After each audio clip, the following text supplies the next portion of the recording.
Lampu kristal di ruang rapat lantai 22 itu memantulkan bayangan diriku yang tampak tangguh. Dengan blazer navy yang pas di badan, aku menutup presentasi sore ini dengan sebuah senyuman tipis. Target kuartal ini terlampaui 15%. Terima kasih semuanya, ucapku tegas. Tepuk tangan riuh memenuhi ruangan. Sekretarisku, Maya, mendekat setelah rapat bubar. Hebat Mbak Arini, bonus bulan ini pasti cair besar. Kabarnya insentif Mbak saja bisa tembus angka 50 juta. Aku hanya mengangguk sopan. 50 juta, sebuah angka yang bagi banyak orang adalah mimpi. Tapi bagiku, itu hanyalah angka digital yang mampir sebentar di ponsel sebelum berpindah tangan. Pukul 18.30 WIB, aku melangkah masuk rumah mewah kami di kawasan Jakarta Selatan. Wangi aromaterapi lavender menyambutku.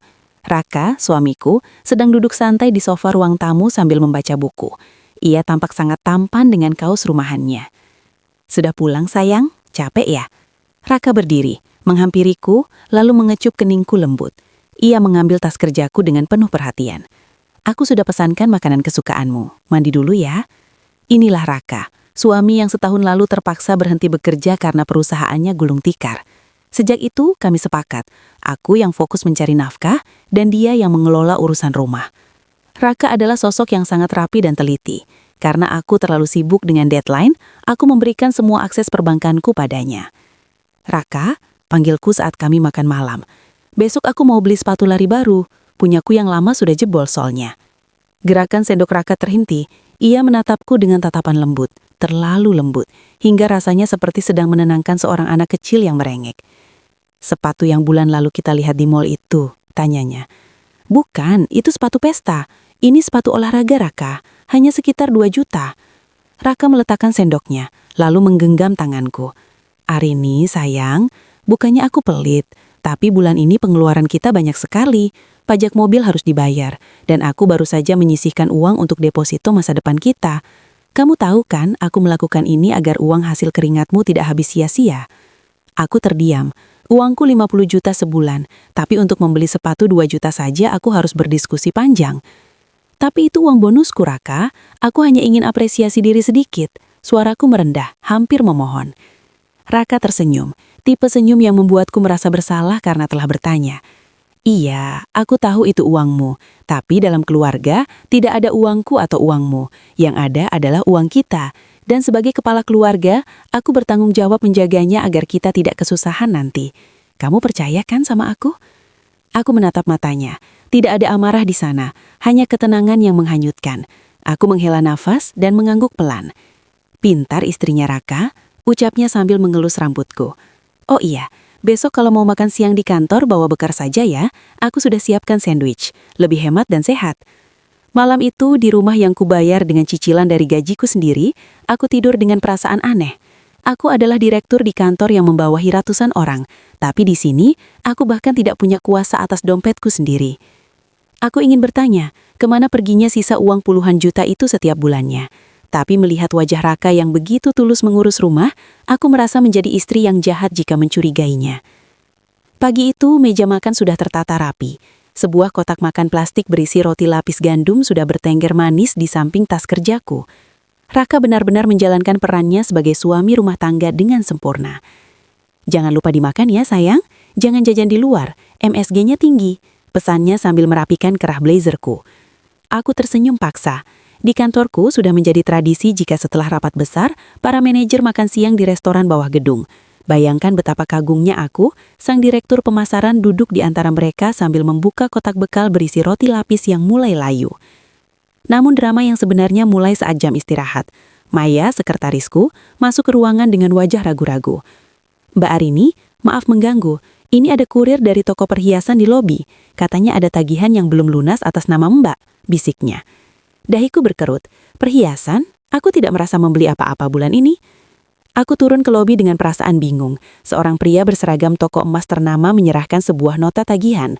Di sana tertulis, 1 buah kalung emas putih dengan liontin safir. Status, down payment atau DP, 10 juta. Sisa 15 juta belum dibayar. Jantungku berdebar cepat. Tanggal transaksinya 3 hari yang lalu. Itu hari di mana aku pulang larut malam karena lembur, dan Raka bilang dia sedang di rumah membersihkan taman. Maaf mas, bisa lihat siapa yang melakukan transaksi? Tanyaku dengan suara bergetar. Seorang pria, Bu, tinggi, rapi. Dia membawa fotokopi KTP atas nama Arini Kusuma untuk administrasi cicilan. Jawab kurir itu sopan.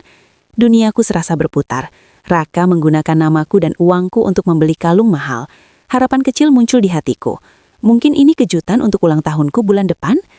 Sore harinya aku pulang dengan debaran jantung yang tak karuan. Aku ingin sekali marah, tapi aku mencoba menahannya. Aku ingin melihat apakah kalung itu akan ia berikan kepadaku malam ini. Saat Raka sedang mandi, ponselnya yang terletak di atas nakas bergetar berkali-kali. Biasanya aku tidak pernah lancang, tapi rasa curiga ini sudah sampai ke ubun-ubun.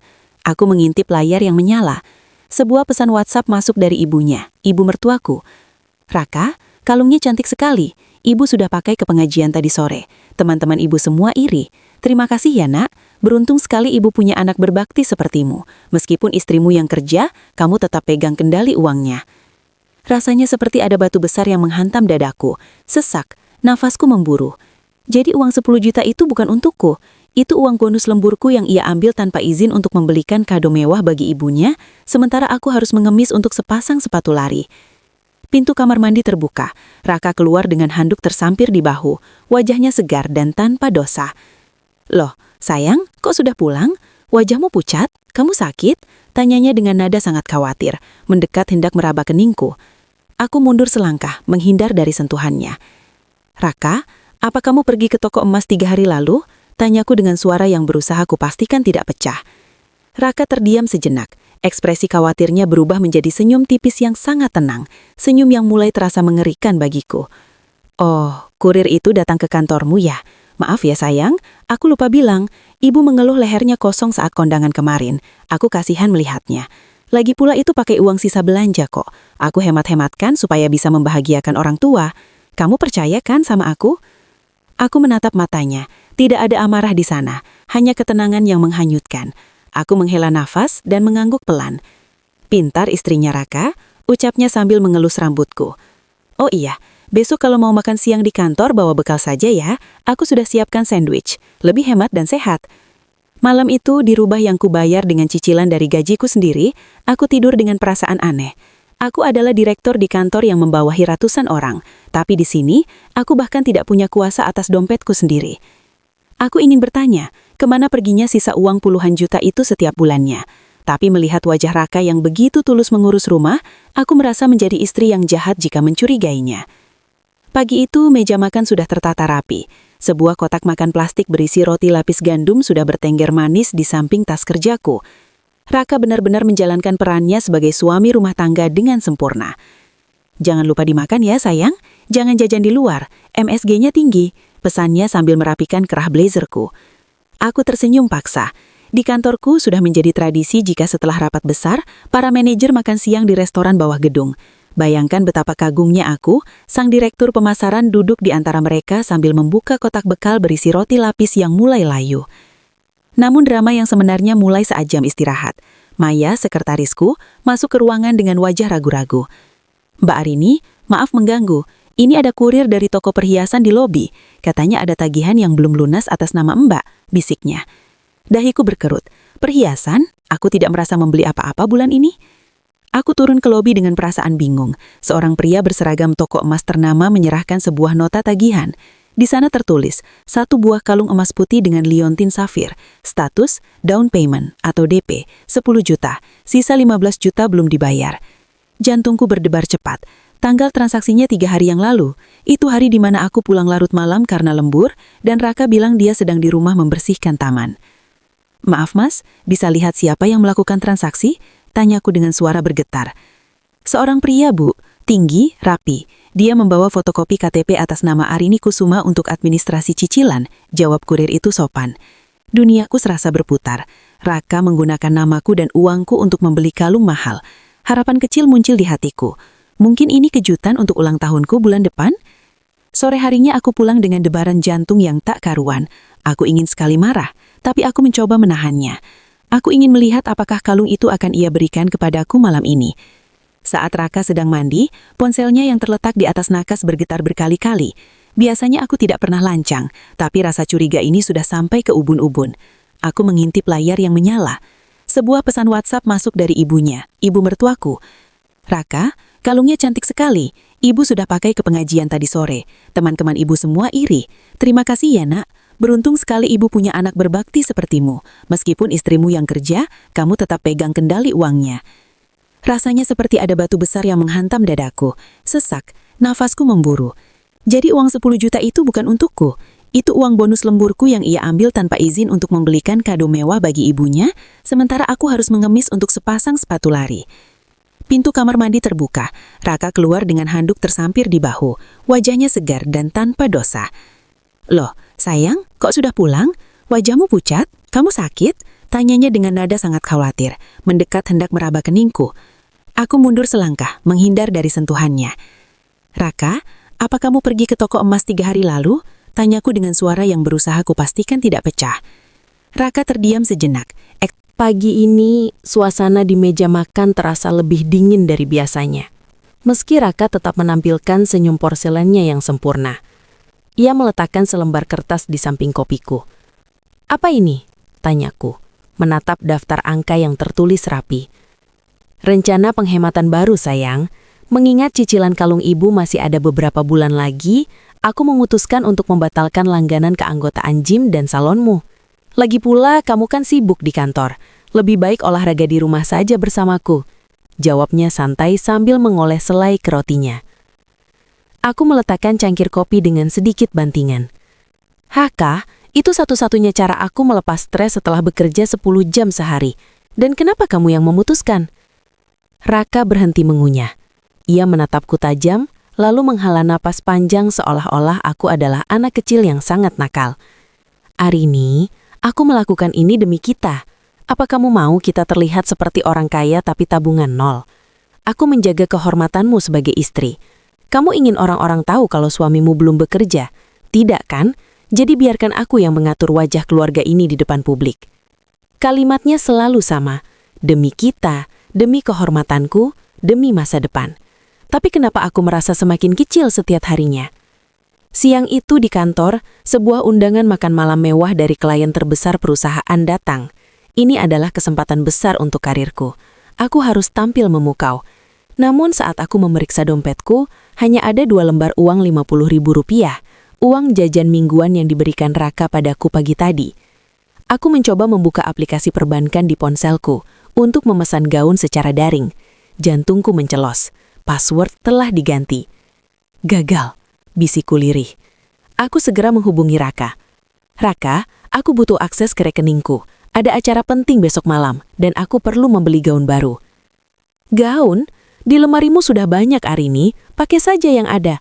Belajar bersyukur, sayang. Banyak orang di luar sana makan saja susah. Kamu malah mau beli baju jutaan lagi."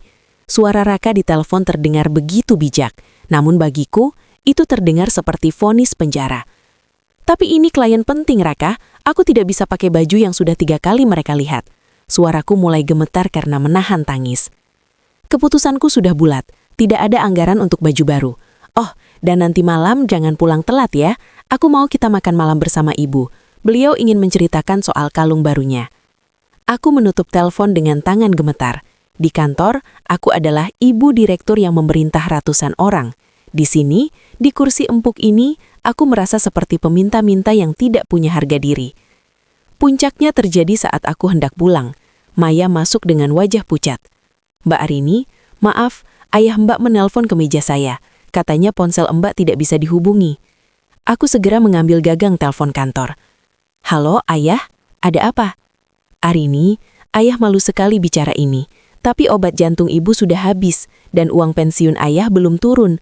Ayah mau minta bantuan sedikit saja." Air mataku jatuh tanpa bisa dibendung. "Ayah butuh berapa?" 2 juta, nak, untuk obat dan kontrol ke dokter." 2 juta, hanya 2 juta. Dan aku, wanita dengan gaji 50 juta harus menelan ludah, karena tahu di dompetku hanya ada Rp100.000. Aku ingin segera mengirimkan uang itu padanya. Tapi aku tidak punya akses ke uangku sendiri. "Nanti Arini kirim ya, tunggu sebentar," ucapku dengan suara parau. Aku segera mengirim pesan singkat kepada Raka.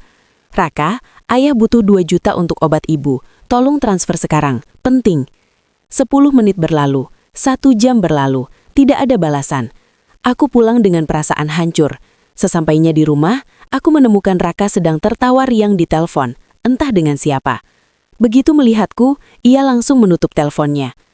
"Raka, kamu sudah transfer uang untuk ayah?" tanyaku tanpa basa-basi. Raka menatapku datar. "Aku sudah baca pesannya, tapi Arini, kita harus konsisten. Kalau setiap bulan keluargamu minta uang, kapan kita bisa kaya?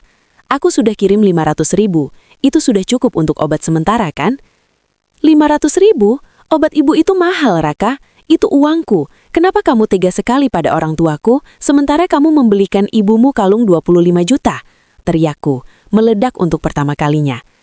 Raka berdiri dari sofa. Ia tidak marah. Ia hanya berjalan mendekat dan memegang kedua pundakku dengan kuat. Tidak menyakitkan secara fisik, tapi sangat mengintimidasi. "Jaga bicaramu, Arini.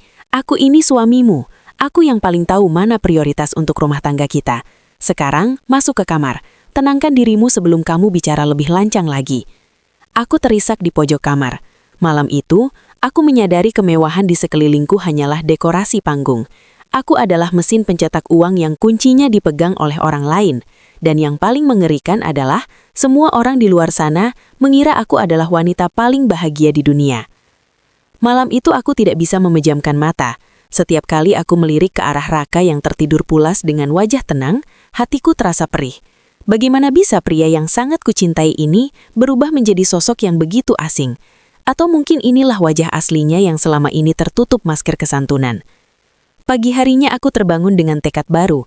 Aku harus mendapatkan kembali akses ke rekeningku. Setidaknya, aku harus memastikan uang untuk pengobatan ibu sudah terkirim penuh.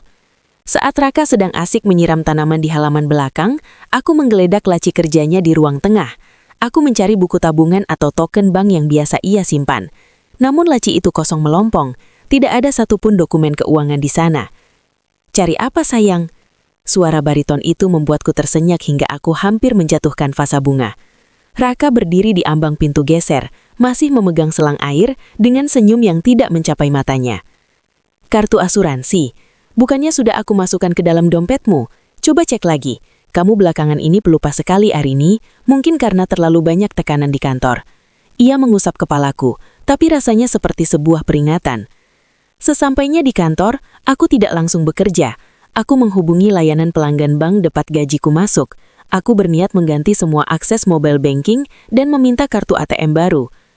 "Mohon maaf Ibu Arini, sesuai dengan instruksi yang terekam pada sistem kami 2 hari lalu, akun Anda telah dialihkan menjadi akun bersama dengan Bapak Raka sebagai wali utama. Untuk perubahan akses, diperlukan kehadiran kedua belah pihak di kantor cabang." Tanganku gemetar. "Akun bersama? Kapan aku menandatangani persetujuannya?" Dokumennya lengkap dengan tanda tangan di atas materai, dikirimkan melalui kurir bersama surat kuasa. Aku lemas. Raka memalsukan tanda tanganku. Ia sudah menutup semua celah pelarianku. Belum sempat aku memproses kenyataan itu, Maya masuk dengan terburu-buru. Wajahnya pucat pasi. "Mbak Arini, gawat. Direktur utama ingin bertemu Mbak Arini sekarang juga di ruangannya. Ada masalah dengan laporan keuangan proyek renovasi kantor cabang yang Mbak Arini tanda tangani bulan lalu." Jantungku serasa berhenti berdetak.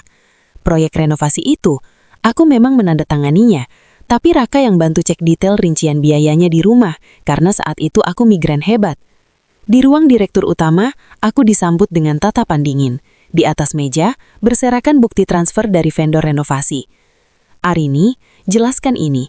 Kenapa ada aliran dana refund sebesar 200 juta dari vendor masuk ke rekening pribadimu, rekening yang sekarang tercatat sebagai akun bersama dengan suamimu?" Duniaku runtuh seketika. 200 juta? Aku tidak tahu apa-apa. Saya tidak mengerti, Pak. Saya tidak pernah meminta dana itu, jawabku terbata-bata. "Tapi tanda tanganmu ada di sini, Arini, dan uang itu masuk ke rekeningmu. Jika ini sampai ke telinga Dewan Komisaris, ini bukan lagi masalah internal, ini korupsi." Aku keluar dari ruangan dengan kaki yang terasa seperti kapas. Aku sadar sekarang, Raka bukan hanya ingin menguasai uangku, ia sedang menjebakku. Ia menggunakan namaku untuk melakukan transaksi gelap, agar jika terjadi sesuatu, akulah yang akan masuk ke dalam jeruji penjara, sementara ia tetap bersih. Aku segera menelpon Raka dengan amarah yang meledak. "Raka, apa yang kamu lakukan dengan vendor kantor cabang? Kenapa ada uang masuk ke rekening kita?" Di seberang sana, suara Raka terdengar sangat tenang, bahkan terdengar sedikit sedih. "Arini, bicaralah yang sopan. Aku hanya mencoba membantu usahamu. Uang itu untuk tabungan masa depan kita, sayang. Lagi pula kamu yang tangani dokumennya, kan? Aku hanya membantu mengirimkannya. Kamu menjebakku, Raka. Aku bisa kehilangan pekerjaanku.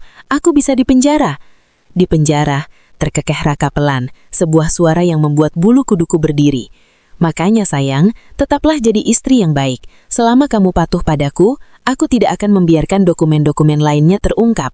Pulanglah, aku sudah masakan rendang. Kita bicarakan ini baik-baik, sebagai suami istri yang saling mencintai. Aku menyandarkan tubuhku di dinding lift yang dingin. Air mataku tidak lagi keluar. Rasa takutku berubah menjadi kengerian yang nyata. Suamiku tidak sedang menjaga rumah tanggaku, ia sedang menyandara hidupku. Aku pulang dengan tubuh gemetar, bukan karena dinginnya AC kantor, melainkan karena kenyataan bahwa pria yang tidur di sampingku adalah seorang manipulator ulung. Di dalam otakku, skenario penjara dan kehancuran karir berputar seperti kaset rusak. Begitu menginjakkan kaki di teras, aku menyadari sesuatu yang berbeda. Ada tukang bangunan yang sedang mengutak-atik gerbang dan pintu utama. "Raka, ini ada apa?" tanyaku saat melihatnya berdiri di ruang tamu, mengawasi para pekerja. Raka menoleh dan tersenyum, senyum yang kini terlihat seperti seringai predator bagiku. Arini, aku mengganti semua kunci kita dengan sistem smart lock terbaru. Sekarang semua akses pintu dan pagar tersambung ke ponselku. Keamananmu adalah prioritasku, Arini, apalagi sekarang kamu sedang stres karena masalah di kantor. Keamananku atau pengawasanku? Suaraku bergetar. Raka berjalan mendekat, menyentuh pundakku lalu berbisik tepat di telingaku. "Shh, jangan bicara sembarangan, sayang. Itu terdengar sangat tidak berterima kasih." Malam itu aku mencoba masuk ke ruang kerja pribadiku untuk mencari salinan dokumen proyek renovasi itu. Namun, pintu itu terkunci rapat. Kode sandi yang biasa kugunakan tidak lagi berfungsi. Mencari ini, Raka berdiri di belakangku, memutar-mutar sebuah kunci di jarinya. Di tangan satunya, ia memegang ponselku. Kapan dia mengambilnya dari tasku? "Raka, kembalikan ponselku. Aku harus menghubungi pengacara," teriakku, kehilangan kesabaran. "Pengacara? Untuk apa?" tanyaku dengan nada sangat tenang, hampir seperti seorang guru yang sedang menasehati muridnya yang bebal. "Arini, dengarkan aku. Jika kamu bertindak gegabah, karir yang kamu bangun 10 tahun ini akan hancur dalam semalam. Nama baik keluargamu, kesehatan jantung ibumu, apa kamu mau mereka tahu kalau putri kebanggaan mereka adalah seorang koruptor?" "Aku tidak korupsi, kamu yang menjebakku." Tangisanku pecah. Raka menarikku ke dalam pelukannya. Aku meronta tapi pelukannya begitu kuat, mencekik namun terasa lembut di permukaan. "Shh, tidak ada yang akan percaya padamu. Semua dokumen itu ada tanda tanganmu, dan rekening itu atas namamu. Aku hanya pengangguran di mata hukum, Arini. Siapa yang akan percaya seorang pengangguran bisa mengatur penggelapan dana sebesar itu tanpa kerja sama istrinya yang seorang direktur?" Aku terdiam, dadaku sesak. Dia benar, secara hukum aku telah dipojokkan ke sudut yang gelap. "Mulai besok, Raka," lanjut Raka sambil mengelus rambutku. "Aku akan mengantarmu dan menjemputmu di kantor. Aku tidak mau kamu bertemu dengan orang-orang yang bisa memberikan pengaruh buruk padamu. Ponselmu akan aku pegang. Aku akan membantumu menyaring pesan agar kamu bisa fokus bekerja. Ingat, Arini, aku melakukan ini karena aku mencintaimu. Aku tidak mau kamu masuk penjara." Malam itu aku merasa seperti burung di dalam sangkar emas yang setiap celahnya telah ditutup rapat. Aku tidak boleh memegang ponselku sendiri. Aku tidak tahu berapa sisa saldo di bangku. Aku bahkan tidak bisa keluar rumah tanpa seizin kunci di ponsel suamiku. Saat Raka terlelap, aku merangkak ke pojok kamar mandi, menyalakan keran air agar isak tangisku tidak terdengar. Aku melihat bayanganku di cermin. Wanita hebat yang dipuja di ruang rapat kini hanyalah seorang tawanan di rumahnya sendiri. Namun, di tengah keputusasaan itu, mataku tertuju pada satu benda kecil yang terjatuh di bawah wastafel. Itu adalah kartu nama seorang rekan bisnis lama yang sempat terselip di balik pelindung ponselku sebelum Raka merampasnya. Irfan, konsultan hukum dan investigasi. Sebuah harapan kecil muncul.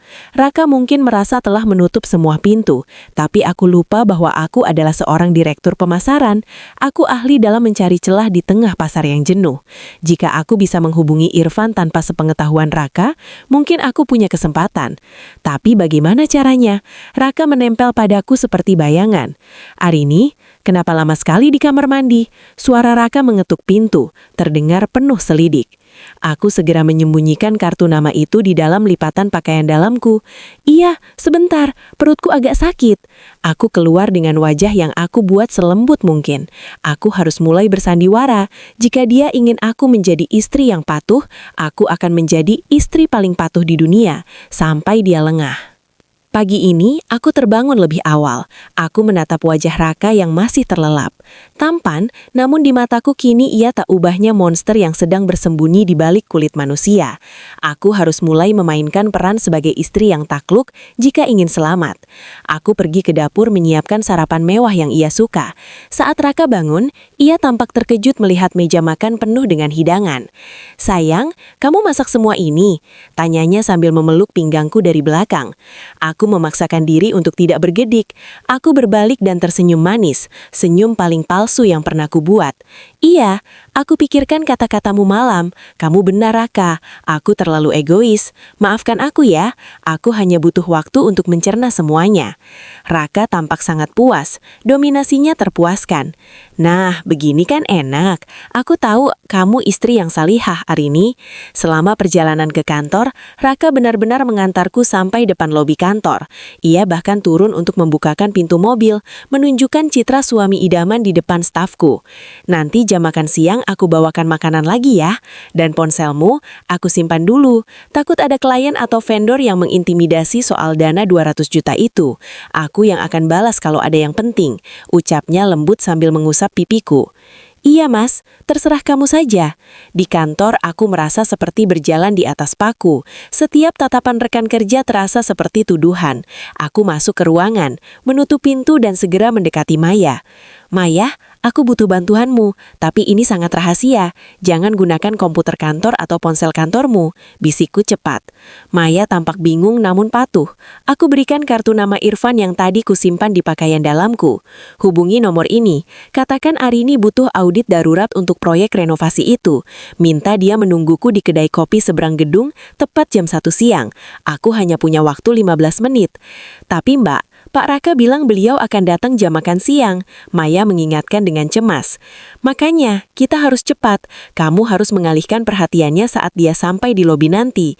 Bilang aku sedang ada rapat mendadak dengan direktur utama yang tidak bisa diganggu." Pukul 11.45, jantungku berdebar kencang. Aku menyelinap keluar lewat pintu darurat belakang gedung, jalur yang jarang dipantau CCTV keamanan lobi. Aku berlari kecil menuju kedai kopi. Di sana Irfan sudah menunggu. "Arini, ada apa? Kamu terlihat seperti orang yang sedang melarikan diri," ujar Irfan terkejut melihat penampilanku yang berantakan. "Irfan, aku tidak punya banyak waktu. Suamiku, dia memalsukan tanda tanganku. Ada uang 200 juta masuk ke rekeningku, dan sekarang dia memegang semua akses keuanganku. Aku terjebak," ucapku dengan suara bergetar. Irfan mengernyit. "Itu serius, Arini. Itu namanya financial abuse dan penipuan. Kamu punya buktinya?" "Tidak, dia menghapus semua jejak di ponselku, tapi aku tahu dia berhubungan dengan vendor renovasi itu. Tolong cari tahu siapa orang dalam di vendor itu yang bekerja sama dengan Raka." Tepat saat Irfan hendak menjawab, ponsel di atas meja bergetar. Itu ponsel Irfan. Sebuah pesan masuk dari nomor tidak dikenal, berisi foto. Fotoku yang sedang duduk bersama Irfan di kedai kopi itu. Darahku serasa berhenti mengalir. Aku menoleh ke sekeliling dengan panik. Di seberang jalan, di dalam mobil kita, aku melihat bayangan seseorang. Itu Raka. Ia tidak keluar. Ia hanya menurunkan kaca mobil sedikit, lalu memanggai tanganku dengan pelan sambil memegang ponselku. "Arini, kamu harus pergi sekarang. Dia mengawasimu," bisik Irfan cemas. Aku kembali ke kantor dengan kaki lemas. Benar saja, Raka sudah duduk di ruang tungguku dengan kotak makan di pangkuannya. Maya berdiri di sudut dengan wajah pucat, seolah habis ditegur habis-habisan. "Rapatnya cepat sekali, sayang," tanya Raka dengan suaranya masih lembut, tapi mata matanya memancarkan amarah yang dingin. Ia berdiri, mendekatiku lalu menyerahkan ponselku yang menyala. Di layarnya terpampang foto orang tuaku di desa yang sedang duduk di teras rumah. Ibu dan ayah terlihat sehat ya. Tadi aku telepon mereka, katanya mereka senang sekali kamu kirim uang lagi. Tapi aku bilang pada mereka, kalau Arini sedang stres dan mungkin akan bicara yang aneh-aneh, jadi jangan terlalu didengarkan. Tawa Raka menyiring. Ancaman itu jelas, jika aku mencoba melawan atau bicara pada orang lain, dia akan menyasar orang tuaku, entah dengan memutus bantuan keuangan atau menghancurkan nama baikku di depan mereka. Mari makan Arini, aku sudah buatkan hidangan spesial. Jangan sampai kamu sakit, karena kalau kamu sakit, siapa yang akan bekerja untuk membiayai hadiah-hadiah untuk keluargamu? Aku duduk di kursi kerjaku, menatap makanan itu seolah itu adalah racun. Raka telah memutus semua jalanku. Dia tahu kelemahanku adalah orang tuaku, dan dia baru saja meletakkan pisau di leher mereka tanpa menyentuh mereka sedikit pun. Melihat foto ayah dan ibu di layar ponsel itu, aku merasa seperti seseorang yang sedang tenggelam namun dilarang untuk berteriak. Raka benar-benar tahu cara mematikan langkahku. Dia tidak menggunakan kekerasan, tapi dia menggunakan kasih sayangku pada orang tua sebagai jerat leher. Makanlah sayang, kenapa melamun? Raka menyodorkan sesendok nasi ke arah mulutku. Aku membuka mulut, menelan makanan itu meski rasanya seperti pasir. Aku harus bertahan. Jika aku hancur sekarang, Raka menang. Jika aku menyerah, aku akan selamanya menjadi mesin ATM yang ia kunci di dalam rumah. Enak? Tanyanya sambil mengusap sudut bibirku dengan ibu jarinya. Enak, Raka. Terima kasih. Jawabku datar, mencoba memberikan akting terbaik dalam hidupku.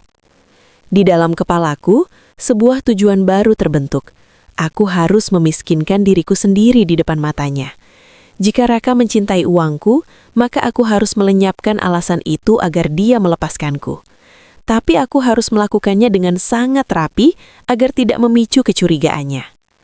Sore itu, setelah Raka menjemputku, aku sengaja bersikap sangat manja. Mas, aku pikir-pikir kamu benar, kita harus investasi lebih banyak. Bagaimana kalau semua bonusku bulan depan kita masukkan ke asuransi jiwa dan pendidikan anak? Tapi aku ingin atas namamu saja, supaya kalau ada apa-apa denganku karena masalah kantor itu, kamu dan anak kita aman. Mata Raka berbinar, umpan pertama dimakan. Itu ide bagus, Arini, sangat bijaksana. Aku akan cari produk asuransi terbaik. Tapi Mas, ada satu masalah. Aku mendesah pelan, pura-pura cemas. Pihak asuransi pasti akan mengecek laporan keuangan pribadiku. Kalau mereka lihat ada aliran dana 200 juta yang mencurigakan itu, mereka bisa menolak aplikasi kita.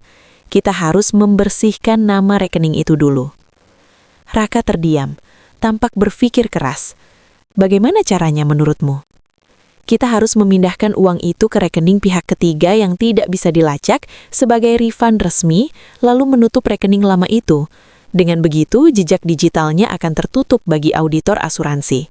Jelasku dengan nada teknis yang meyakinkan. Ini adalah rintangan pertamaku. Aku sedang mencoba memancing Raka untuk memindahkan uang haram itu ke sebuah akun yang nantinya akan kupantau melalui bantuan Irfan secara diam-diam. Malamnya, saat Raka merasa menang karena mengira aku telah sepenuhnya tunduk, dia mulai lengah. Dia membiarkan aku memegang ponselku sendiri di bawah pengawasannya untuk melihat-lihat produk asuransi. Dengan gerakan sangat cepat dan lihai, aku membuka aplikasi email yang tidak pernah ia curigai karena ia pikir aku hanya menggunakannya untuk kerjaan kantor. Aku mengirim pesan singkat kepada Irfan. Umpan sudah dipasang, dia akan memindahkan dana 200 juta itu besok. Lacak rekening tujuannya, itu kuncinya. Namun rintangan berat muncul tak terduga. Saat aku baru saja menghapus pesan terkirim, Raka tiba-tiba merampas ponsel itu. Siapa yang kamu hubungi? Suaranya mendadak dingin, senyumnya hilang. Jantungku berdegup kencang hingga terasa kekerongkongan. Hanya membalas email dari bos Raka, dia menanyakan laporan besok pagi, kamu bisa cek sendiri. Raka memeriksa emailku dengan teliti. Beruntung, sistem email kantorku memiliki fitur delay yang membuat pesan tidak langsung muncul di folder send jika koneksi sedikit tidak stabil, dan aku sengaja mematikan WiFi tadi. Raka menatapku tajam, seolah mencari celah kebohongan di mataku. Jangan coba-coba bermain di belakangku, Arini, kamu tahu apa konsekuensinya. Ia melempar ponsel itu ke atas tempat tidur. Tidur sekarang, besok pagi kita ke bank. Aku akan tunjukkan siapa yang memegang kendali di sini. Aku berbaring membelakanginya, menggigit bibir bawahku agar tidak terisak. Ini baru permulaan dari rintangan yang lebih berat. Aku harus meyakinkan Raka untuk memindahkan uang itu ke tempat yang sebenarnya adalah lubang kuburnya sendiri. Aku baru saja menetapkan langkah pertama untuk menghancurkan istana pasir yang ia bangun di atas keringatku. Tapi di sisi lain, aku tahu satu kesalahan kecil saja besok di bank, maka karir dan keselamatan keluargaku akan tamat. Pagi itu, udara di dalam mobil terasa begitu menyesakan. Raka menyetir dengan satu tangan, sementara tangan lainnya sesekali mengelus punggung tanganku. Sebuah gestur yang ia anggap romantis, namun bagiku terasa seperti rantai yang membelit. Ingat Arini, tersenyumlah. Jangan buat petugas bank curiga. Kita hanya pasangan suami istri yang sedang merapikan keuangan untuk masa depan. Kita melangkah masuk. Aku merasa seperti seorang narapidana yang digiring ke kursi eksekusi, namun aku harus tetap tegak. Di dalam tas, aku menggenggam sebuah pulpen yang sudah kusiapkan sejak tadi subuh. Itu pulpen dengan tinta yang bisa terhapus jika terkena panas.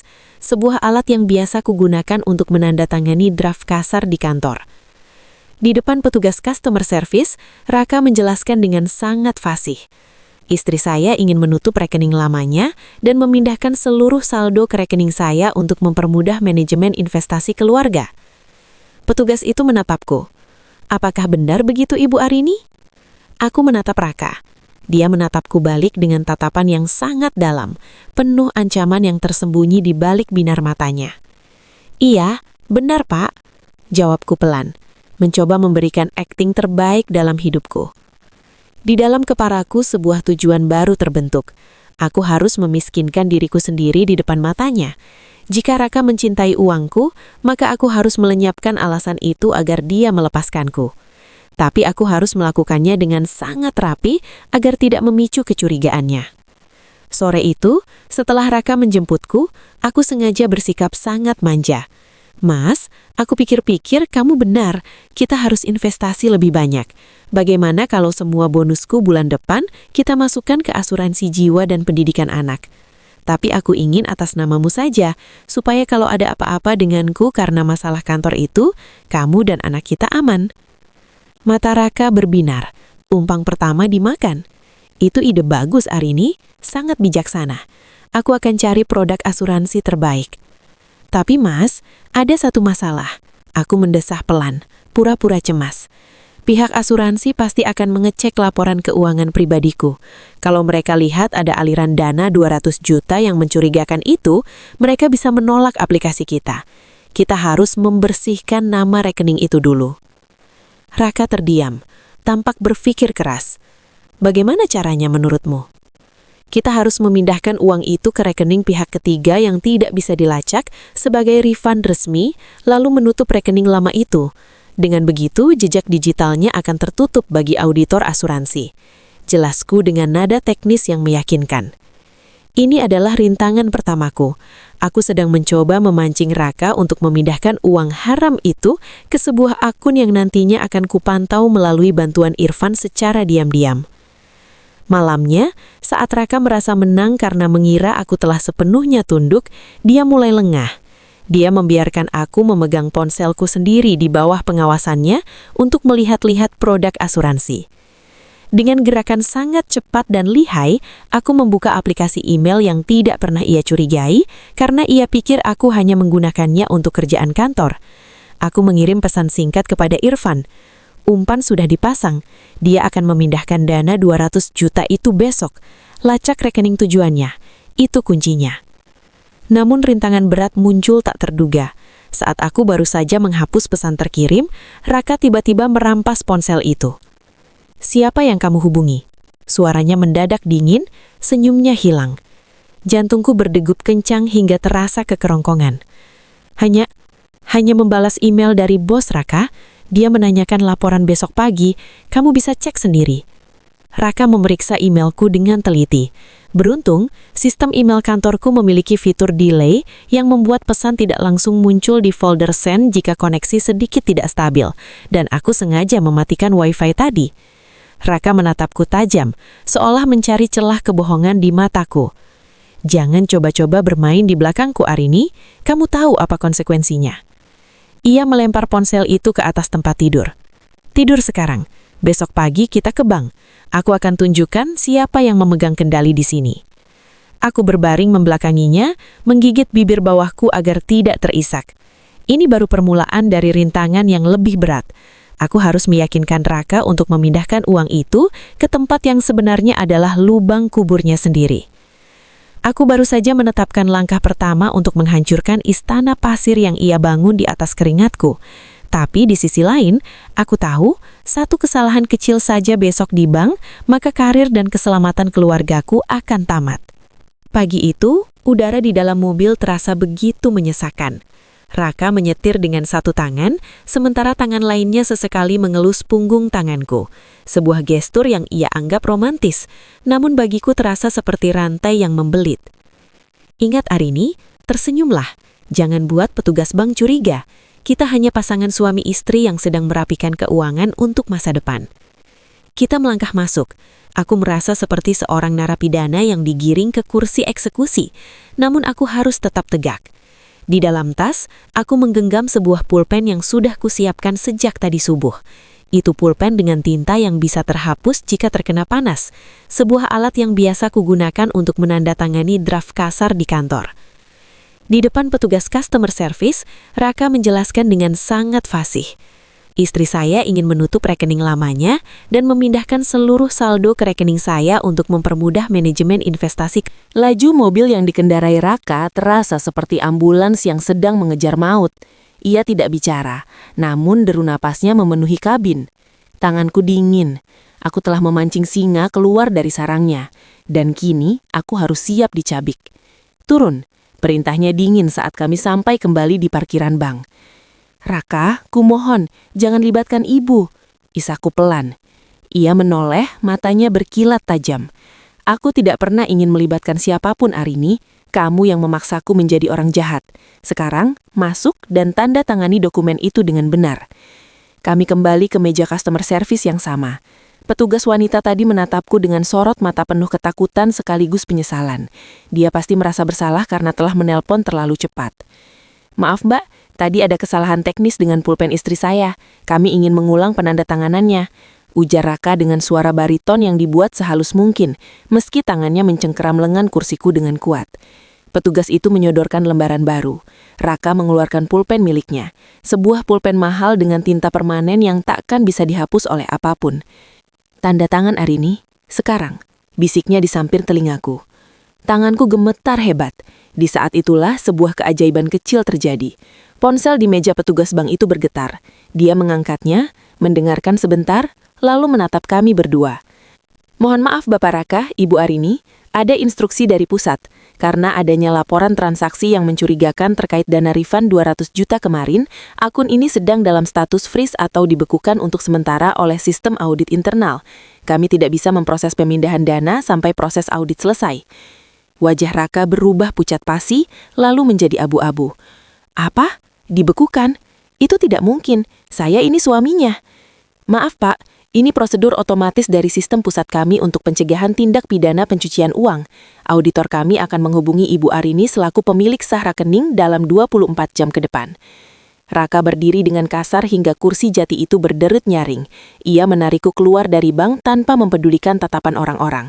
Begitu sampai di mobil, ia mengunci pintu secara otomatis. Ini ulahmu kan? Kamu yang melapor. Desisnya. Ia tidak lagi berusaha menyembunyikan wajah monsternya. Aku tidak melapor, Raka. Kamu sendiri yang bilang uang 200 juta itu bermasalah. Wajar jika bank curiga. Teriakku, memberanikan diri untuk membalas tatapannya. Raka tertawa getir.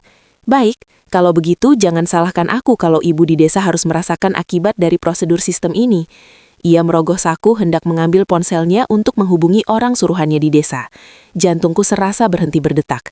Ini adalah rintangan terberat yang pernah kuhadapi. Aku harus menghentikannya sekarang juga. Tunggu Raka, berhenti. Aku menjerit sambil memegang tangannya. Kalau kamu menyakiti ibu, kamu tidak akan pernah mendapatkan uang itu. Jika aku melaporkanmu sebagai penculik, semua aset atas namaku akan disita negara sebagai barang bukti tindak kriminal.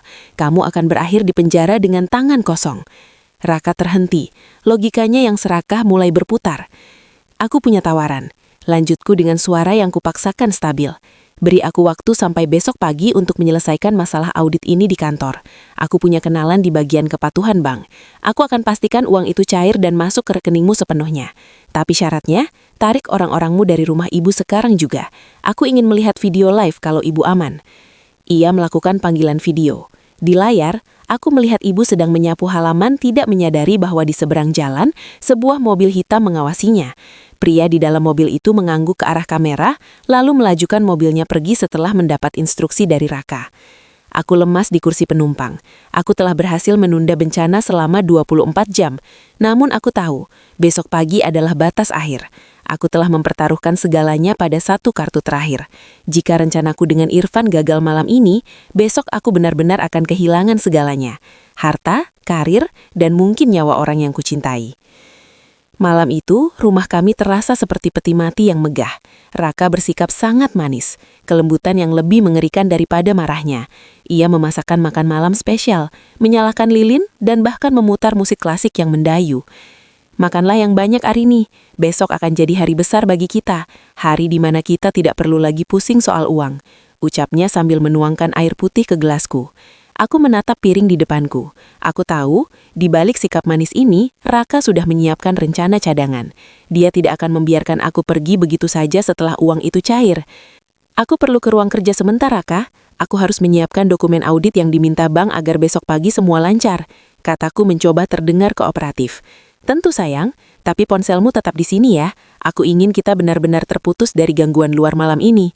Jawabnya sambil tersenyum tenang. Aku masuk ke ruang kerja. Pintu tidak dikunci, tapi aku tahu Raka berdiri di balik pintu, mendengar setiap gerak-gerikku. Aku menghidupkan laptop kantor. Aku tidak membuka email, karena aku tahu dia menyadapnya. Aku membuka sebuah dokumen presentasi pemasaran yang sudah lama tidak kusentuh. Di salah satu slide yang tersembunyi, aku mulai mengetik pesan untuk Maya. Aku tahu Maya memiliki akses remote ke laptop ini untuk keperluan darurat kantor. Maya, jika kamu melihat ini, jangan balas. Hubungi Irfan. Katakan padanya, operasi pembersihan dilakukan besok pagi jam 9 di bank. Bawa bukti transfer vendor. Raka mengancam ibu. Perlu perlindungan saksi sekarang. Aku membiarkan kursor berkedip di sana selama 5 menit, berharap Maya sedang memantau sistem, seperti yang biasa ia lakukan saat tenggat waktu proyek. Tiba-tiba, kursor itu bergerak sendiri. Sebuah titik muncul di pojok layar lalu menghilang. Itu kode dari Maya. Pesan diterima. Nafas yang sejak tadi kutahan akhirnya keluar. Namun rintangan berat kembali datang. Pintu terbuka. Raka masuk dengan membawa secangkir teh hangat. Sudah selesai Arini? Ia berjalan mendekat, matanya tertuju pada layar laptop. Jantungku serasa ingin melompat keluar. Dengan cepat aku menekan tombol close dan mematikan layar. Hanya merapikan rincian biaya, Mas, agar auditor tidak curiga. Jawabku sambil berdiri. Raka menatap laptop itu, lalu menatapku. Ia mengelus pipiku dengan jarinya yang dingin. Kamu tahu, Arini, Sadi aku harus bersikap keras padamu. Tapi dunia ini kejam. Kalau aku tidak memegang kendali, orang lain yang akan menghancurkan kita. Aku hanya melindungimu dari dirimu sendiri. Aku hanya terdiam. Di dalam hati, aku berteriak. Kamu tidak melindungiku. Kamu sedang menguliti hidupku hidup-hidup. Tiba-tiba Raka menarik tengkukku pelan, memaksa mataku menatap matanya. Besok setelah uang itu masuk ke rekeningku, aku ingin kita pindah ke luar kota. Aku sudah memesan tiket. Kita tinggalkan Jakarta, tinggalkan kantor ini. Kita mulai hidup baru hanya kita berdua. Menyenangkan bukan? Duniaku runtuh. Pindah? Itu artinya dia ingin mengisolasiku sepenuhnya dari semua orang yang kukenal. Dia ingin membawaku ke tempat di mana tidak ada yang bisa menolongku. Ini bukan soal uang lagi. Ini soal kepemilikan mutlak. Tapi kerjaanku, Raka? Pekerjaan bisa dicari Arini, tapi kesetiaan istri kepada suaminya adalah segalanya. Malam itu aku berbaring di sampingnya, berpura-pura tidur. Di kegelapan kamar, aku menyadari bahwa besok bukan soal mengambil kembali uangku.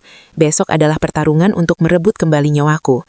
Jika rencana Irfan dan Maya gagal di bank besok pagi, aku tidak akan pernah kembali ke rumah ini dan aku mungkin tidak akan pernah terlihat lagi. Aku menutup mata, membayangkan wajah ibu. Satu rintangan lagi, Bu. Hanya satu lagi.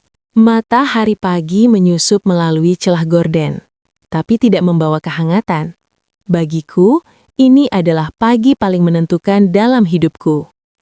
Raka sudah rapi dengan kemeja flanelnya. Tampak santai seolah kami hanya akan pergi berlibur. Di tangannya, ia memutar-mutar kunci mobil. Siap sayang?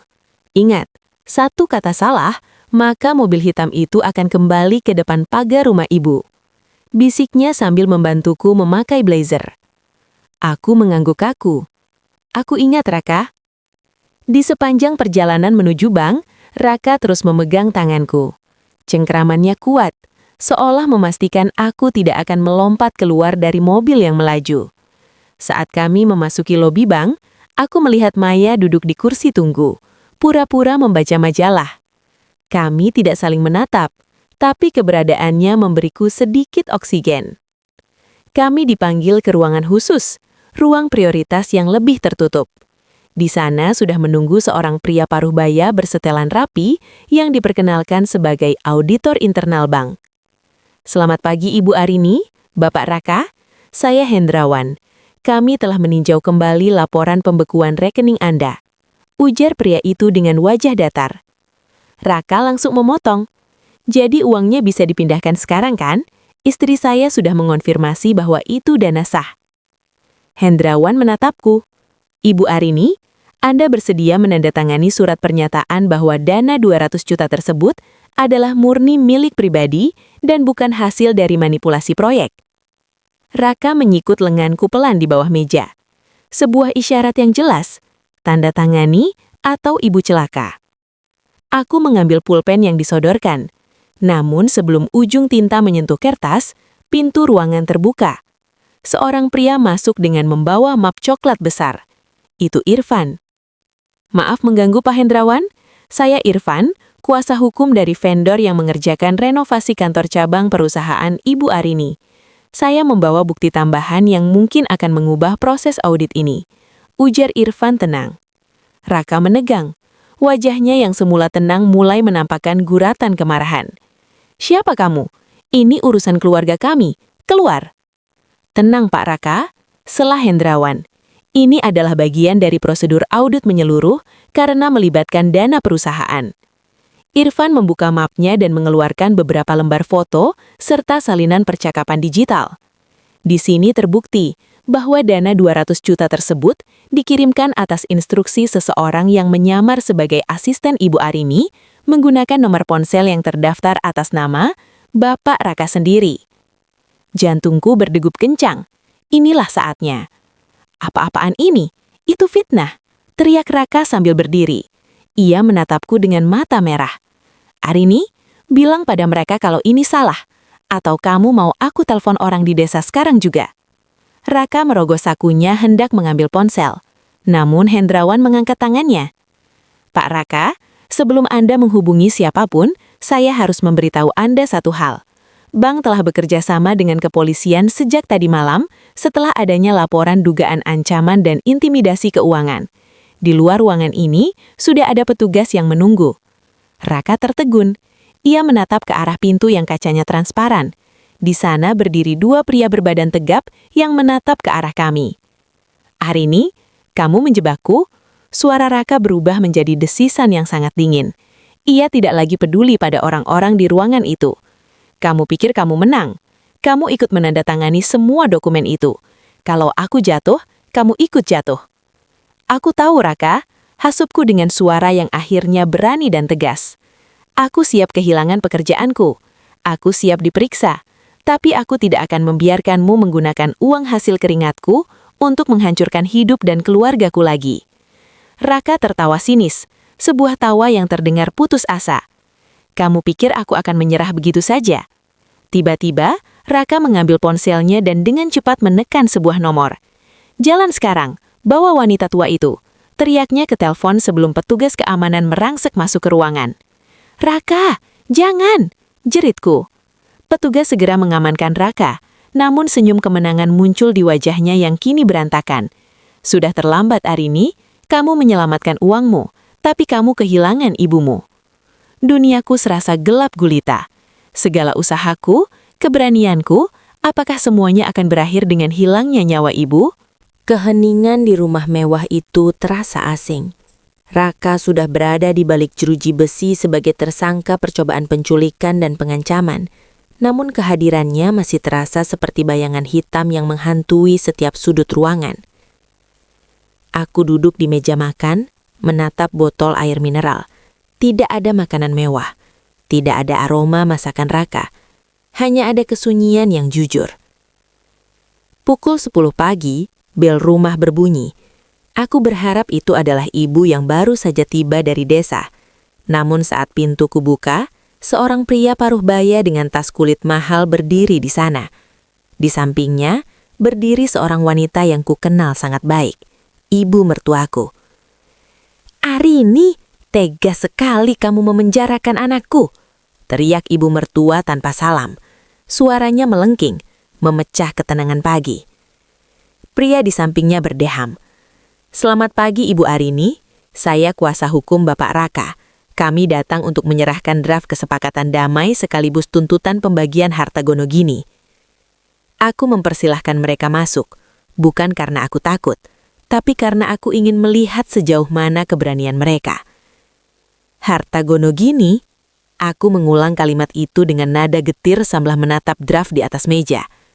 Suami saya tidak pernah menyetor 1 rupiah pun ke dalam rumah ini selama setahun terakhir. Dari mana asalnya istilah Gonogini itu? Pengacara itu tersenyum tipis, tipe senyum yang sangat menyebalkan. Secara hukum, pendapatan yang diperoleh selama masa pernikahan adalah harta bersama, tidak peduli siapa yang mencari nafkah.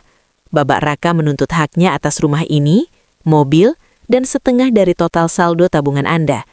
Sebagai gantinya, beliau bersedia mencabut pernyataan terkait keterlibatan Anda dalam kasus dana vendor 200 juta itu. "Jadi kalian memeras saya?" Suaraku meninggi. Setelah dia mengancam nyawa ibu saya, dia masih berani meminta rumah ini. Ibu mertuaku maju, jari telunjuknya yang memakai cincin emas, mungkin dari uangku juga, menunjuk tepat di depan wajahku. "Raka itu kepala keluarga. Dia pengangguran karena mengurus kamu. Semua yang kamu punya itu berkat doa anakku. Kamu harusnya bersyukur Raka mau menjaga rumah ini. Sekarang kamu mau membuangnya begitu saja, setelah dia tidak berdaya." Aku menatap wanita itu. Rasa hormatku sudah hilang sepenuhnya saat aku teringat kalung 25 juta yang ia pamerkan di atas penderitaan ibuku. "Ibu tahu?" tanyaku pelan. Raka hampir membuat saya masuk penjara dengan memalsukan tanda tangan saya. Dia hampir membuat ibu saya diculik. Dan ibu masih membelanya. "Itu karena kamu yang memancingnya, Arini. Istri yang terlalu dominan akan membuat suami bertindak nekat," bela ibu mertua dengan logika yang bengkok. Pengacara itu kembali memotong. "Ibu Arini, jika kasus ini masuk ke pengadilan keluarga, prosesnya akan lama. Nama baik Anda sebagai direktur akan semakin hancur di media. Dewan komisaris pasti tidak suka melihat pimpinannya terlibat skandal rumah tangga yang kotor. Tanda tangani ini, berikan bagian hak Bapak Raka, dan semua akan selesai secara kekeluargaan." Aku terdiam. Pilihan ini sangat sulit. Jika aku menolak, mereka akan menyeretku ke pengadilan yang panjang dan melelahkan, menguras sisa tabunganku untuk pengacara, dan menghancurkan reputasiku yang sedang di ujung tanduk. Tanganku meraba draft itu. Aku melihat daftar aset yang dituntut.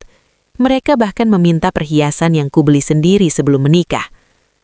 "Bagaimana Ibu Arini? Nama baik atau harta?" tanya pengacara itu seolah ia sudah memenangkan pertandingan. Aku menarik napas panjang, menatap ibu mertua yang tersenyum penuh kemenangan. Namun mereka lupa satu hal. Aku adalah seorang direktur pemasaran. Aku tidak pernah mengambil keputusan tanpa rencana cadangan. "Aku punya jawaban ketiga," kataku dengan suara yang sangat tenang namun tajam. "Kalian bisa pergi sekarang, atau saya akan menambahkan pasal baru dalam laporan polisi besok pagi, pasal pencucian uang dan penadahan." Wajah pengacara itu sedikit berubah. "Irfan sudah menemukan bahwa sebagian uang yang Raka ambil dari rekening saya dialirkan ke rekening ibu, termasuk untuk pembelian aset-aset di desa atas nama ibu.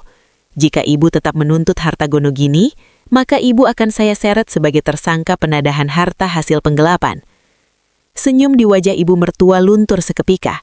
Ia menoleh ke pengacaranya dengan wajah pucat. Kami tidak tahu soal itu, gagap pengacara itu. Sekarang keluar dari rumah saya, perintahku tegas. Dan beritahu Raka, aku tidak akan memberikan 1 sen pun. Kita bertemu di pengadilan. Setelah mereka pergi dengan terburu-buru, aku jatuh terduduk di sofa. Badanku gemetar hebat. Ini adalah pilihan tersulit yang kuambil.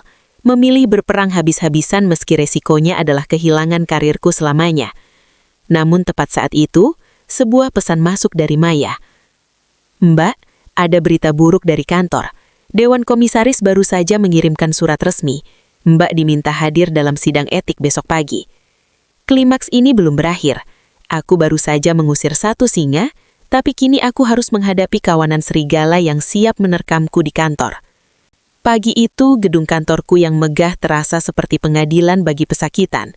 Aku tidak lagi disambut dengan senyum ramah staf di lobi. Mereka menunduk, berbisik-bisik di balik kubikel saat aku lewat. Aku adalah ibu direktur yang sedang menjadi buah bibir nasional karena skandal korupsi dan keretakan rumah tangga yang sensasional. Aku memasuki ruang sidang etik dengan kepala tegak, meski jantungku berdegup kencang. Di sana, duduk 5 dewan komisaris dengan wajah yang lebih keras daripada batu karang. Arini Kusuma, prestasi Anda luar biasa, tapi integritas adalah harga mati. Ada aliran dana 200 juta ke rekening bersama Anda. Bagaimana Anda menjelaskan ini tanpa melibatkan emosi pribadi? Aku mengeluarkan sebuah flash disk dari tasku. Di layar besar, aku menampilkan rekaman CCTV tersembunyi yang berhasil dipulihkan Irfan dari ruang kerja rumahku. Di sana terlihat jelas, Raka sedang menggunakan laptopku saat aku tertidur, memalsukan tanda tangan digital, dan melakukan percakapan telepon dengan vendor sambil tertawa merendahkanku. Saya adalah korban manipulasi keuangan oleh suami saya sendiri. Suaraku bergetar namun tetap stabil. Namun saya mengakui kesalahan saya. Saya terlalu percaya dan memberikan akses penuh pada orang yang salah. Sebagai bentuk tanggung jawab, saya tidak akan membela diri untuk tetap di jabatan ini. Seluruh ruangan terdiam. Mereka tidak menyangka aku akan menyerah begitu saja. Saya mengundurkan diri, lanjutku sambil meletakkan surat pengunduran diri di atas meja. Namun sebelum saya pergi, saya ingin memastikan vendor yang bekerja sama dengan suami saya diputus kontraknya dan dilaporkan secara hukum. Saya tidak mau perusahaan ini menderita karena parasit yang masuk lewat hidupku. Keluar dari ruangan itu, aku merasa beban seberat gunung terangkat dari bahuku. Aku baru saja menghilangkan jabatan yang kubangun selama 10 tahun. Aku pengangguran. Aku tidak punya lagi gaji 50 juta itu. Di lobi, Maya menungguku sambil menangis. Mbak, kenapa Mbak mundur? Aku memeluknya erat. Karena aku tidak bisa memulai hidup baru jika masih menggendong sisa-sisa kehancuran lama. Maya, aku harus bersih sebersih-bersihnya. Saat aku berjalan keluar gedung, Raka tiba-tiba muncul dari mobil polisi yang terparkir di depan. Ia dikawal untuk menunjukkan lokasi bukti tambahan. Saat melihatku, ia berteriak histeris di tengah kerumunan wartawan. Arini, kamu pikir kamu hebat? Kamu sekarang pengangguran. Kamu sama seperti aku. Lihat, siapa yang menang sekarang? Aku berhenti, menatap Raka dari jauhan. Wartawan mengerumuniku, menyorongkan mikrofon. Ini adalah pilihan terakhir paling sulit. Tetap diam dan terlihat sebagai pecundang, atau bicara dan membongkar segalanya. Aku mendekati kerumunan itu. Aku tidak menatap kamera. Aku menatap Raka. Raka, suaraku masuk ke semua mikrofon. Kamu pikir kemenangan adalah saat kita sama-sama di bawah? Tidak. Kemenangan bagiku adalah saat aku tidak lagi membutuhkan uang 50 juta itu, hanya untuk merasa berharga. Aku kehilangan pekerjaanku, tapi aku mendapatkan kembali diriku. Sementara kamu kehilangan aku, kehilangan uangku, dan kehilangan kebebasanmu. Aku berbalik dan masuk ke taksi biasa, bukan mobil mewah yang cicilannya masih ia tuntut. Di dalam taksi, aku melihat ponselku. Ada satu pesan dari ibu di desa. Arini, ibu sudah masak nasi liwet. Pulanglah nak. Tidak punya uang tidak apa-apa. Yang penting kita masih punya satu sama lain. Aku menangis sejadi-jadinya. Pilihan tersulit untuk melepaskan tahta demi ketenangan batin, akhirnya kubayar lunas. Ini adalah titik nadirku, tapi juga awal dari kebangkitanku. Seminggu setelah pengunduran diriku, aku terbangun bukan oleh alarm ponsel canggih, melainkan oleh suara kokok ayam di belakang rumah ibu di desa. Tidak ada blazer navy, tidak ada sepatu hak tinggi, dan tidak ada lagi saldo puluhan juta di rekening yang kini masih dibekukan polisi sebagai barang bukti. Aku keluar ke dapur kecil yang lantainya masih semen. Di sana, ibu sedang menjerang air. "Sudah bangun, Cah Ayu?" tanya ibu lembut. Beliau tidak pernah sekalipun bertanya kenapa anak direkturnya kini pulang hanya membawa 2 koper pakaian. "Bu, maafkan Arini ya. Sekarang Arini tidak bisa kirim uang seperti dulu lagi," kataku sambil membantu mengiris bawang. Ibu menghentikan kegiatannya, menatapku dengan mata yang mulai rabun namun penuh kasih. "Duk, ibu itu makan pakai garam saja sudah kenyang asal kamu ada di sini. Yang bikin ibu sakit itu bukan karena nggak punya uang, tapi karena tahu anak ibu sedang sesak nafas di rumahnya sendiri." Aku memeluk ibu erat. Namun, ketenangan itu terusik saat sebuah mobil mewah, mobil operasional kantorku dulu yang kini ditarik, berhenti di depan rumah. Bukan orang kantor yang turun, melainkan pengacara Raka yang tak tahu malu itu lagi. "Ibu Arini, saya membawa surat panggilan dari Pengadilan Agama. Bapak Raka resmi menggugat cerai Anda, dan beliau menuntut kompensasi sebesar 1 miliar rupiah sebagai nafkah idah dan mut'ah karena menganggap Anda telah menelantarkannya selama setahun ini," ujar pria itu tanpa ekspresi. Aku tertawa. Tawa yang kering dan menyakitkan. 1 miliar? Pak, saya sekarang pengangguran. Untuk beli telur saja saya harus menghitung recehan di dompet ibu saya. Katakan pada klien Anda, silahkan ambil apa yang tersisa dari saya. Kehampaan. "Tapi ibu masih punya aset tanah atas nama ibu di sini kan? Bapak Raka tahu soal itu," ancamnya. Darahku mendidih. Raka benar-benar ingin mengulitiku sampai ke tulang. Tanah ini adalah peninggalan almarhum ayah, satu-satunya tempat ibu bernaung. Setelah pengacara itu pergi, aku terduduk di amben bambu. Rasa putus asa mulai merayap kembali. Aku merasa gagal melindungi ibu. Namun, saat aku hampir menyerah, Maya menelpon menggunakan nomor baru. "Mbak Arini, Mbak jangan menyerah dulu. Aku dan Irfan menemukan sesuatu di data cloud kantor yang belum sempat Mbak hapus. Raka ternyata pernah mengirim proposal bisnis palsu ke kompetitor perusahaan kita menggunakan akun Mbak. Tapi dia melakukan kesalahan fatal. Ada rekaman suara dia sedang meyakinkan kompetitor itu bahwa dia adalah otak di balik kesuksesan Mbak." Mataku membelalak. "Rekaman suara?" "Iya, Mbak. Dia mengaku bahwa Mbak hanyalah boneka yang dia kendalikan. Ini bisa jadi bukti bahwa dialah yang melakukan spionase industri, bukan Mbak. Jika kita gunakan ini, kita bukan hanya bisa membatalkan tuntutan 1 miliarnya, tapi kita bisa menjebloskan dia lebih lama ke penjara atas tuduhan pencemaran nama baik dan sabotase bisnis." Harapan yang sempat padam itu memercik kembali. Aku bangkit berdiri, menatap hamparan sawah di depan rumah. Aku mungkin tidak punya uang 50 juta rupiah lagi, tapi aku punya kebenaran. "Maya, kirim file itu ke Irfan. Bilang padanya kita tidak akan bertahan lagi. Kali ini kita yang akan menyerang." Malam itu, di bawah lampu bohlam yang temaram, aku mulai menulis strategi hukum. Aku belajar bahwa untuk bangkit, aku tidak butuh tahta di gedung tinggi. Aku hanya butuh keberanian untuk melawan rasa takutku sendiri. Pilihan terakhirku adalah bertaruh pada sisa harga diriku di pengadilan nanti. Aku akan membuktikan bahwa seorang wanita yang hancur tetap bisa menjadi badai yang meruntuhkan keserakahan. 1 minggu setelah putusan pengadilan, aku berdiri di depan sebuah cermin besar di lobi gedung perkantoran yang berbeda.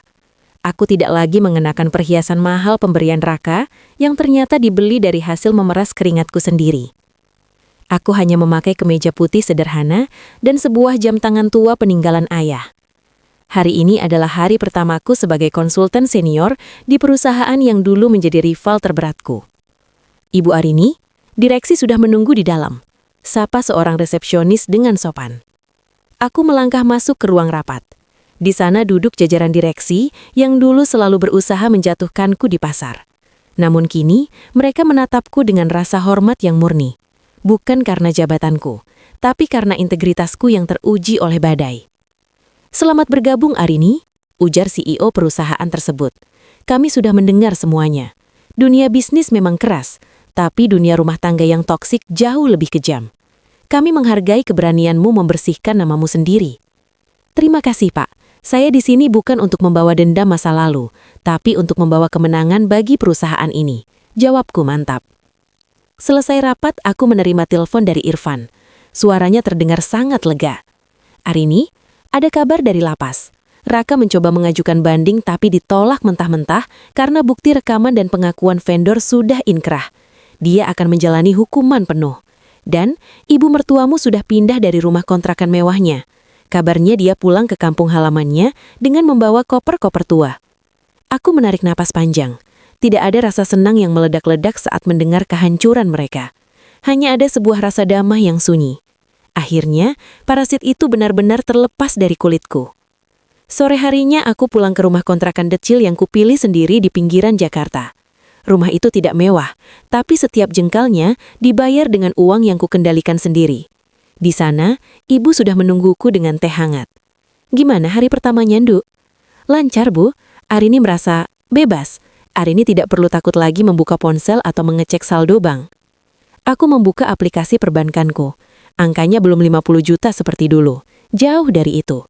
Tapi saat melihat notifikasi transferan gaji pertamaku sebagai konsultan, air mataku menetes. Ini adalah uang pertama yang murni menjadi hakku, yang tidak perlu kupinta izinnya pada siapapun untuk digunakan membantu ibu atau membeli sepasang sepatu lari yang baru. Malam itu aku duduk di teras, menatap bintang-bintang.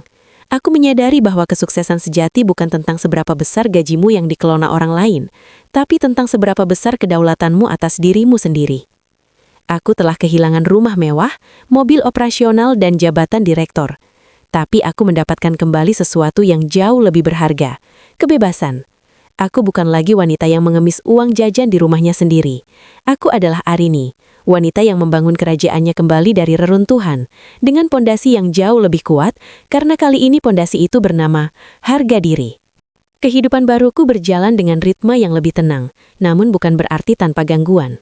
Pagi ini, saat aku baru saja hendak berangkat ke kantor, sebuah paket besar tanpa nama pengirim terletak di depan pintu kontrakan. Dengan tangan sedikit gemetar, aku membukanya. Di dalamnya terdapat sebuah kotak beludu merah. Saat kubuka, jantungku mencelos. Itu adalah kalung emas putih dengan liontin safir yang dulu dibelikan Raka untuk ibunya menggunakan uangku. Ada secari kertas terselip di sana. "Arini, ibu tidak sanggup menyimpannya lagi. Setiap kali ibu melihat kalung ini, ibu melihat wajah anakku yang menderita di penjara. Ambil saja kembali, mungkin ini bisa membayar sedikit dari rasa sakit yang Raka berikan." Aku menatap perhiasan itu dengan nanar. Benda ini dulunya adalah simbol pengkhianatan yang paling menyakitkan.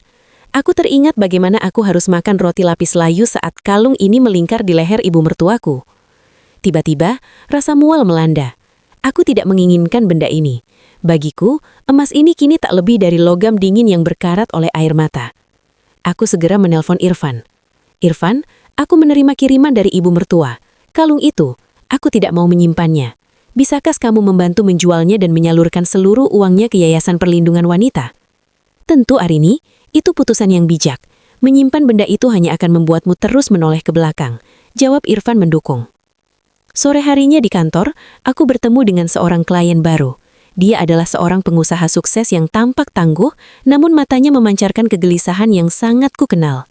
Saat kami sedang meninjau dokumen pemasaran, tangannya gemetar saat menerima telepon dari suaminya. "Maaf Arini, aku harus menjawab ini.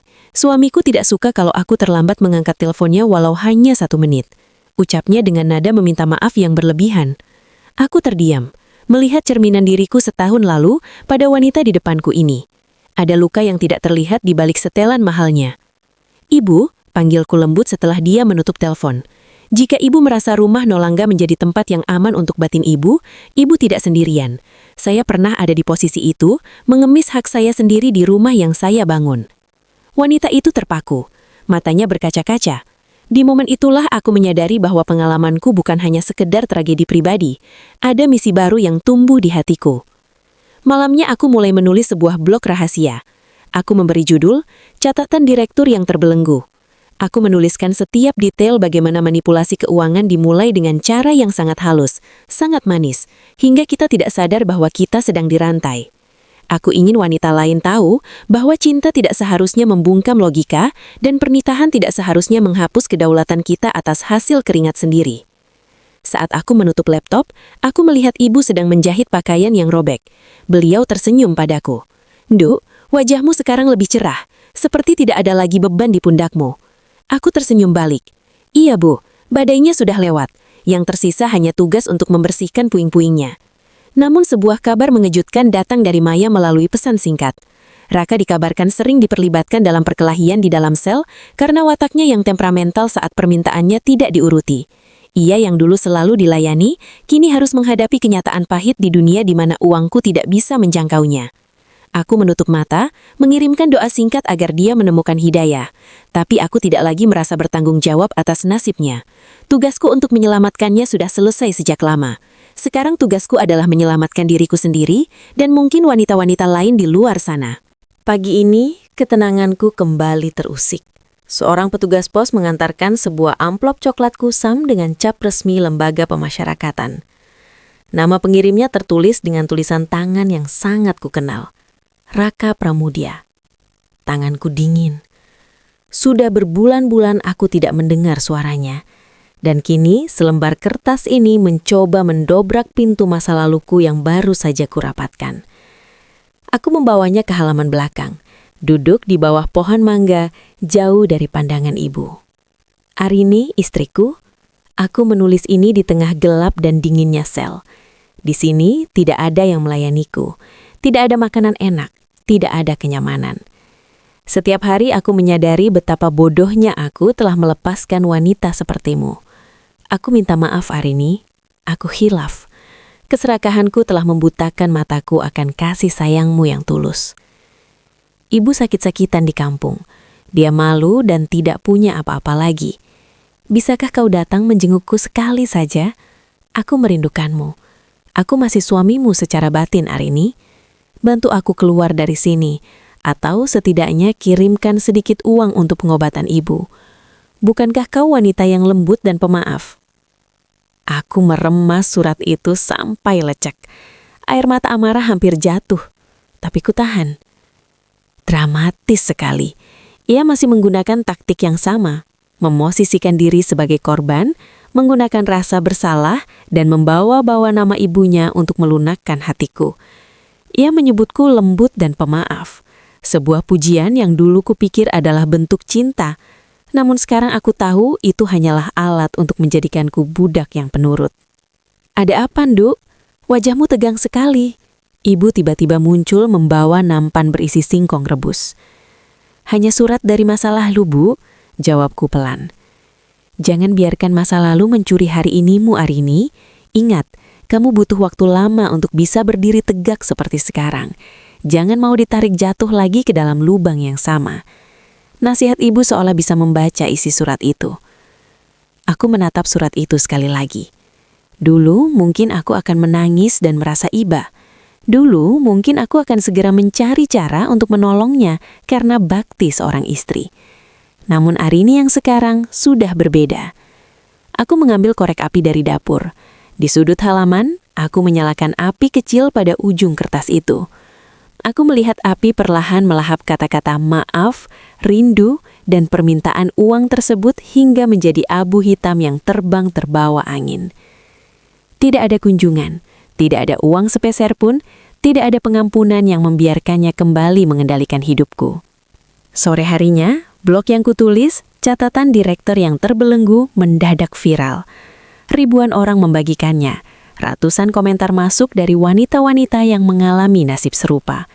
Mereka yang bekerja keras tapi tak punya hak atas dompetnya sendiri. Mereka yang diintimidasi dengan dalih agama dan bakti. Tiba-tiba ponselku berbunyi. Panggilan dari nomor kantor lamaku. Itu salah satu dewan komisaris yang dulu menyidangku. Arini, saya membaca blog itu. Saya baru menyadari betapa berat beban yang kamu pikul saat itu. Kami meminta maaf karena tidak melihatnya lebih awal. Kami ingin mengundangmu sebagai pembicara dalam seminar kemandirian finansial wanita yang diadakan perusahaan bulan depan. Kamu mau? Aku tersenyum menatap langit sore yang berwarna jingga. Saya mau, Pak. Tapi saya datang bukan sebagai mantan direktur Anda. Saya datang sebagai seorang penyintas. Malam itu aku tidur dengan sangat nyenyak.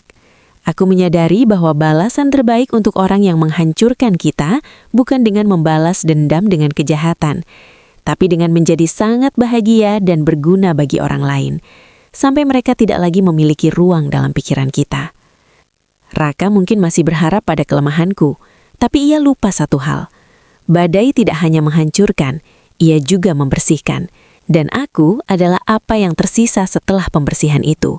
Lebih kuat, lebih tajam, dan sepenuhnya berdaulat. Panggung itu terasa luas, diterangi cahaya lampu sorot yang menyilaukan. Di depanku, ratusan wanita, mulai dari eksekutif muda hingga ibu rumah tangga, duduk terdiam.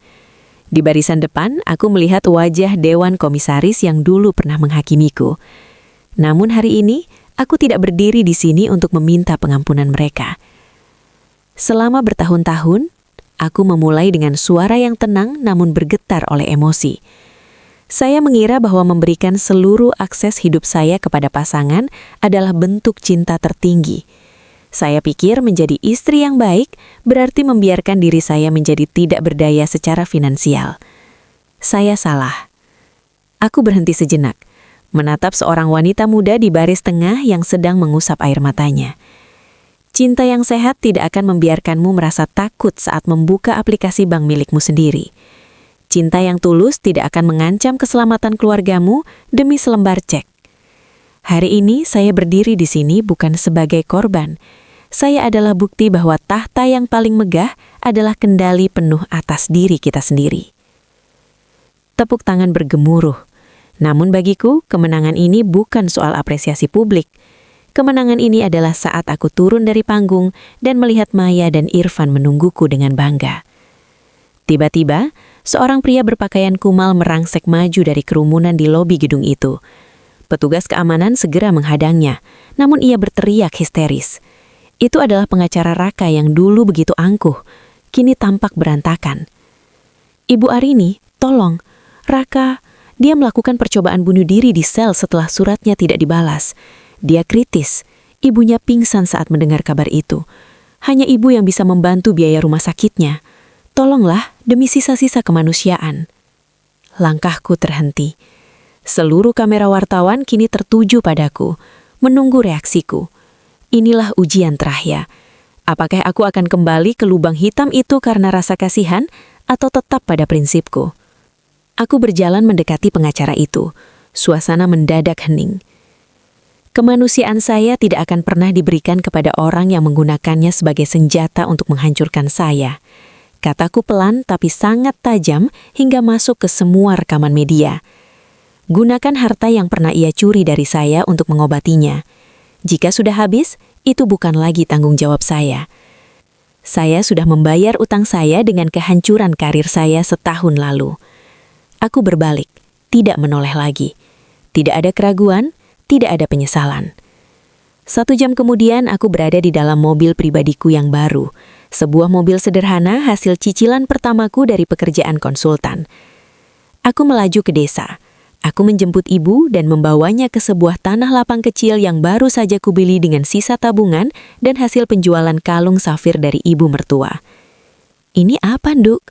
tanya ibu bingung melihat tanah yang masih kosong itu. "Ini akan jadi rumah singgah Arini, Bu. Tempat untuk wanita-wanita yang sedang melarikan diri dari jeratan seperti yang Arini alami dulu. Mereka bisa tinggal di sini, belajar mandiri, dan mendapatkan perlindungan hukum tanpa biaya." jelasku sambil memeluk syahul ibu. Ibu tersenyum, air matanya jatuh di pipinya yang keriput. Ayahmu pasti bangga, Nduk. Kamu tidak cuma menyelamatkan dirimu sendiri, tapi juga jadi jalan keselamatan buat orang lain.